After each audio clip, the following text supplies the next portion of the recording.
Hello, friend. It's Waynell, and I am just back from my very first trip to Israel, and it was absolutely incredible. I am still soaring.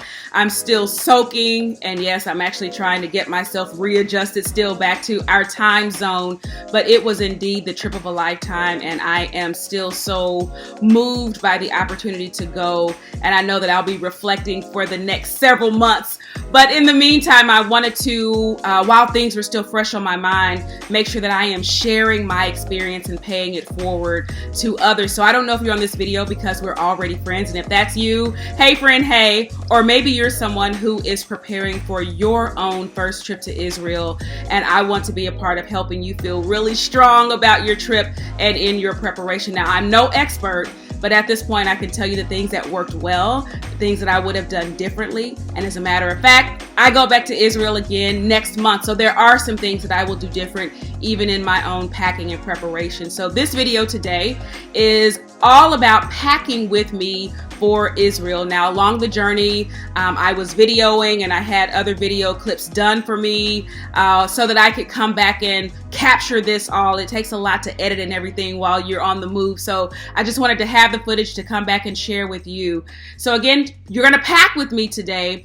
And if you're anything like me, you are sort of a nerd when it comes to travel. That's why you are on this YouTube video now. That's why you're thinking ahead about how you want to prepare. It's really bad for me. I pulled this out. I wanted to show this to you. It has nothing to do with Israel, but like this is the extent of my trip preparation. This is when my family went to Disney in 2012, and this was the travel binder. And yes, I literally prepared everything in the travel binder. Our budget was available for us. We had our tickets. We had our itineraries daily. There's the daily itineraries. Everything that we needed was already prepared and done a couple of weeks before we left. So that probably gives you some sort of indicator as to how deeply I was trying to get myself ready and be prepared for Israel. So again, I'll share the things that worked really well for me and things that I would have done differently. Now, the first thing I do with any trip is I am a list person. And so I'm going to show you here my actual packing list for the trip. Now, our trip was a 10-day trip. That was 9 overnights, a total of 10 days. And so I was also very intentional about thinking specifically the weather. Like the weather in Israel is just what they say. It's hot. And in my mind, I was having a difficult time getting my mind around, well, what is hot? Because I live in the state of Texas and we've already had more than 40 days over 100 degrees this summer. So I'm thinking, how much hotter can hot be?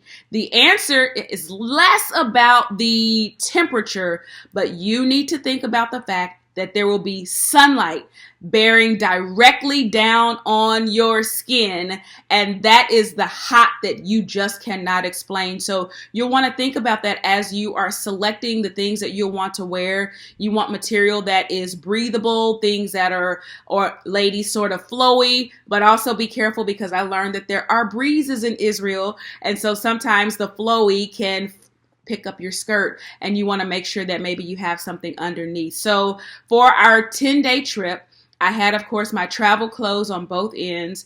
And then I chose to bring 2 skirts. One was a solid black skirt. One was a print skirt. I'm sorry, I had 3 skirts. One was a striped skirt. I had a patterned skirt and a black skirt. I bought 5 different t-shirts that could be interchanged. And I had 4 dresses. I also had, of course, my personal items, my sleep items, my toiletries, and then I'll share with you some other things that I packed inside of my carry-on bag as well. But this was largely my clothing for 10 days. The nice thing is that is there a fashion element to the area? Yes, people are, dressed nicely there. But at the end of the day, if you bring pieces that are interchangeable, you can make things work. My other goal was to be packed inside of my medium suitcase. I do not even own, if you think about suitcases that have like 3 sizes, I don't even own the large suitcase because I have a tendency to overpack with weight. And so when you're traveling, you are going to be able to pack a 50-pound bag. And so you'll want to be thoughtful about that bag. And then you'll also want to be thoughtful about what you may want to bring back. So that is to say, you don't want to max your 50 pounds going if you intend to do things like buy souvenirs, etc. I also want to share with you that part of my packing and organization has everything to do with packing cubes. And you're going to see these today. And I actually want to thank Stratton for supporting this video today and supporting my time of travel with amazing packing cubes. So you're going to see these in the video. I'm going to drop the link down below to these packing cubes. You can get your favorite color. I actually have them in purple and in pink because they are incredible. So they're wonderful for not only your packing for travel, but even like if you're organizing your closet at home, it's a nice way to just do things really neatly. So you're going to see these definitely in my travel. So let's go and let's take a look at the actual packing process. After completing my packing list, I pull every single item out and lay it on my bed.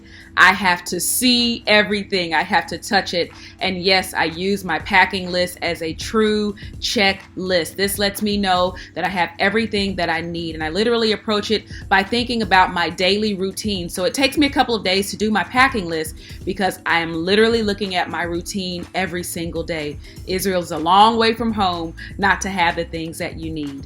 In addition to really cool clothes, you will want to be very thoughtful about the type of shoes that you wear. You're going to do a ton of walking. That's no surprise. But you want shoes that are broken in, that feel really good for you. So decide your favorite comfy shoes and pack those. I actually took 5 pairs of shoes, 2 pairs of tennis shoes, 1 pair of what my niece calls the Jesus sandals, a pair of flip-flops, and a pair of water shoes. And the truth is, a couple of the holy sites were so dusty that when I saw my shoes, I decided I was not going to mess up a second pair of tennis shoes. So the black ones are what I wore in addition to the Teva sandals most of the time. All right, time to make it all work together inside of this medium-sized piece of luggage. And what I didn't tell you is that in addition to my time in Israel, I had 3 days of ministry directly behind it. And so I really pushed this bag to the limits for a total of 2 weeks of travel, 50 pounds, and really finding a way to maximize the space. And I want to say again that the Stratton 5-piece packing cube set is a game changer. It will truly change the way that you use space inside of your luggage, and it will really make you feel organized while you are on the move. When you open your packing cubes, you'll see a congratulations card, but honey, I say welcome. You are joining the League of Champion Packers with these cubes. You're going to find inside that there are 4 different sizes, and I tend to use the 2 larger sizes for my clothing. I use the medium size for my personal items, and then the smaller ones for extra toiletries. My strategy for making the absolute most of each cube is to begin rolling every item and laying them side by side. I started with my t-shirts, and you'll see here that I began to layer in my skirts, and every inch of space in the packing cube is usable. And what's nice is that even if it feels a little bit over, once you zip this cube down, everything is going to be in place. So I securely got all 5 tops in, and I was able to also begin to roll in the extra skirts. And again, you'll want to bring pieces that you can interchange with each other, pieces that will sort of mix and match. And more than anything, it is so helpful to pack in layers. I also want you to think about, again, the direct sun that's bearing down on your skin. One of my tips is it seems sort of intuitive to wear t-shirts and short sleeve things, but also just think about something to cover your arms from the direct sunlight. I actually ended up having a preference for my dresses that had 3/4 sleeves or keeping a wrap for my arms. Again, I use the medium size packing cube for my intimate items and my sleepwear, extra socks. I do not like walking around on surfaces, foreign floors, and I don't just mean foreign countries. I mean places that are not home with no socks on or some type of slipper. And so everything goes neatly and tightly in the cube. One other bit of coaching is to think about the types of material that you pack. You notice that this dress is a bit wrinkled even as I'm packing it, but it was my birthday dress and I really wanted it. But there were no irons or ironing boards in the rooms, and so that meant each day either checking with the front desk to see if one was available or one hotel had an ironing room. Well, this is it. All 4 travel cubes ready for Israel. I actually used the 5th one from my pink set to pack everything for the extra 3 days of travel. And of course, I included my travel laundry bag to house things that I wanted to keep away from my clean clothes. And from there, I just began to layer everything in my suitcase like a giant Tetris puzzle. And you'll figure out the ways that work best. You'll try one way, you may flip it another, but you'll be able to get everything in. I used my larger bags on a single side together and was able to zip them off. And then I began to layer in things like my makeup kit, my extra toiletries. Don't forget your vitamins, your medicine, makeup brushes, all those things that you use every single day. And then also your water bottle. You're going to drink a ton of water. You want to make sure that you have a water bottle. So this is it. Everything inside of our medium suitcase. 50 pounds, 10 days in Israel, and 3 days of ministry, and we made it all happen. And I made it going. The truth is, coming back, this is why I told you to be careful about souvenirs. I was a little heavy coming back. Also layered in the shoes there as well. This is everything. This is how we looked. And I also did not forget to take along with me a small backpack. You're going to want to have a backpack for your excursions each day to carry your water bottle, your ID, your phone, things of that nature, your journal. But I'll make a video about my carry-on and my daily bags. But for now, this is it. Ready to go. Ready for the first trip to Israel. And I pray that as you're traveling, that you will be safe. I'm excited for your excitement, and I promise you, you are in store for something special. Be sure to drop me any questions in the comments below, and I will answer. Take care. Happy travels.